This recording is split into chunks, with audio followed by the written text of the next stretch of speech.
I haven't had sex in 6 months, the giant Apache sister said to the rancher, her voice cutting through the scorched Arizona dusk like a thrown tomahawk.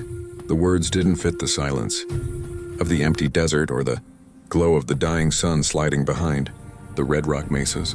But they hung there anyway, bold, raw, and heavy with a meaning the rancher couldn't yet figure out. Mark Callahan stood still beside the broken corral gate he'd been fixing since noon, sweat streaking the dust on his shirt, his hand frozen on the hammer. It wasn't the sentence that shocked him the most. It was the way she said it, serious, stone-faced, like a gunfighter naming the time and place of a duel. She towered over him by a good head and a half, broad-shouldered, long, dark braids hanging to her waist, arms roped with muscle from years of riding, hunting, and fighting off both settlers and outlaws. Everyone in 3 counties knew her name, Sitala, shield breaker of the White Mountain Band, and they knew her. Temper, cold as desert night and twice as merciless. But nobody, not even the drunkest cowhand in any saloon from Tombstone to Yuma, had ever heard her say something like that. Mark shifted his weight. Ma'am, That sounds like a personal problem. Sitala stepped closer. The timber of the broken gate creaked with the tension in the air. It is not a problem, she said. It is a reason.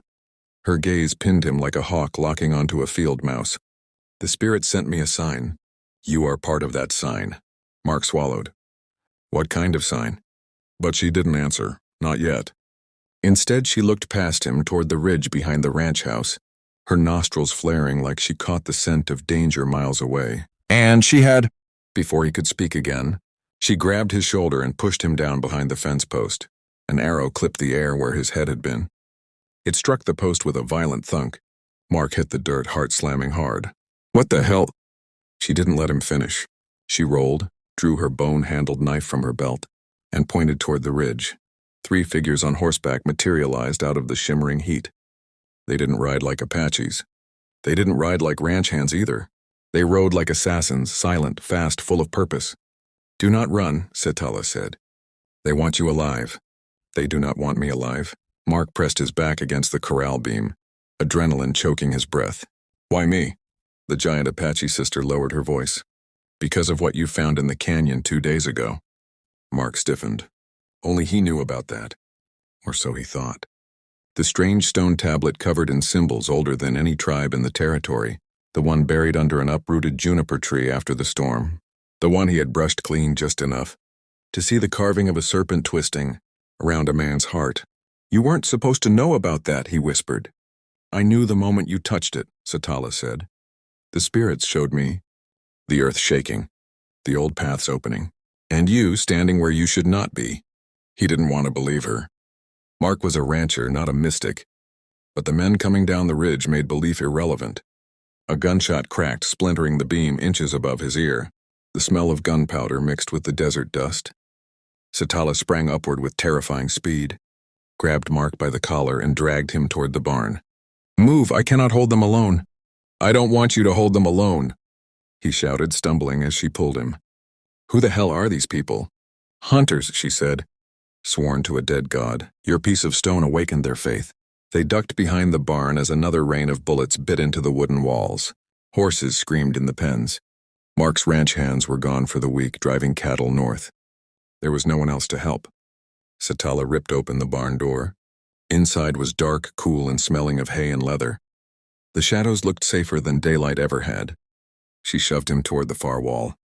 In the back, she ordered. There is a trapdoor, go. I don't run from fights on my own land. You will run from this one. She gripped his arm, her eyes burning. You touch the stone. They will take your blood. They need it for the ritual. Mark froze. What ritual? She didn't answer. Her gaze shifted to the open doorway. The hunter's boots scuffed the gravel outside. Too close. Sitala pushed him again. Down now. He hesitated only a second before pulling up the trap door. A ladder disappeared into the dark cellar beneath the barn. He climbed down 3 rungs, then looked up. What about you? Sitala cracked her knuckles. I kill them, she said simply.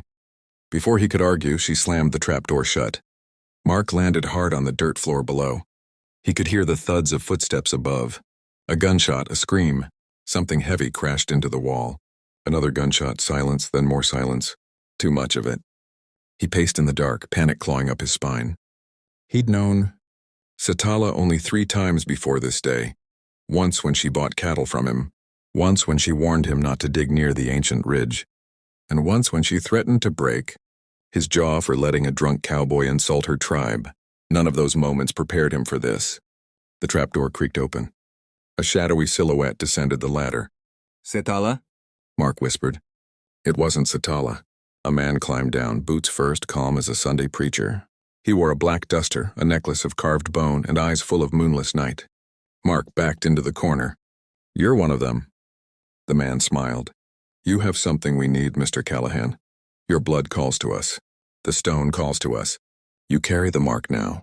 Mark felt for a weapon. There was nothing but dirt and old barrels. I don't know what you're talking about. Oh, you do. The man reached into his coat and pulled out the stone tablet. Mark had hidden under his bed. This belongs to us. No, a voice boomed from above. It belongs to the earth. The man's smile died.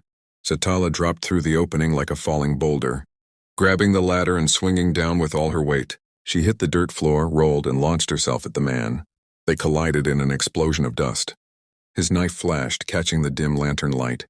Her forearm slammed into his throat, forcing him back. They grappled, grunting, straining, boots dragging trenches in the earth. Mark lunged forward, trying to help, but the man struck Satala hard across the jaw and wrestled her to the ground. His knife hovered over her throat. He whispered something in a language Mark didn't recognize, and the stone tablet in his hand glowed faintly. Satala's eyes widened. Mark, do not let him speak the last word. What word? But Mark didn't wait. He charged, tackling the man with all the desperate strength a terrified rancher can muster. The 3 of them crashed into a stack of old grain bags. The knife slid across the floor. The stone tablet clattered into the dark. The man twisted, striking Mark in the ribs. Pain burst through his side. He felt the wind knocked out of him. The man rose, grabbing Mark by the throat. You were chosen to bleed, he hissed.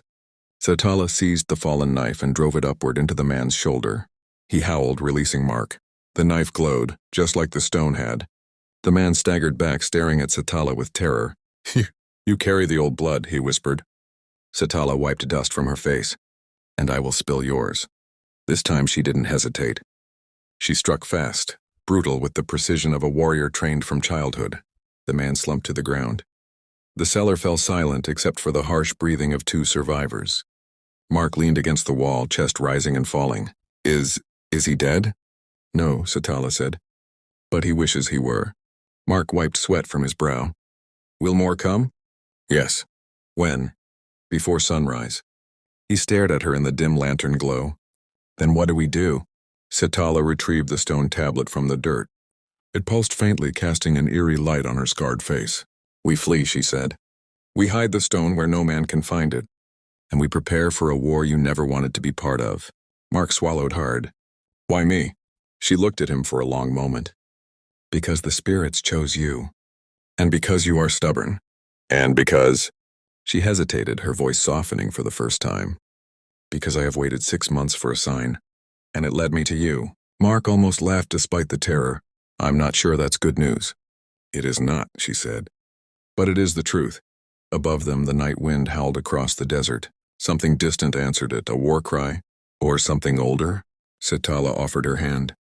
Come, we ride before the hunters smell his blood. Mark took her hand. Her grip was like iron, grounding him, steadying him. As they climbed,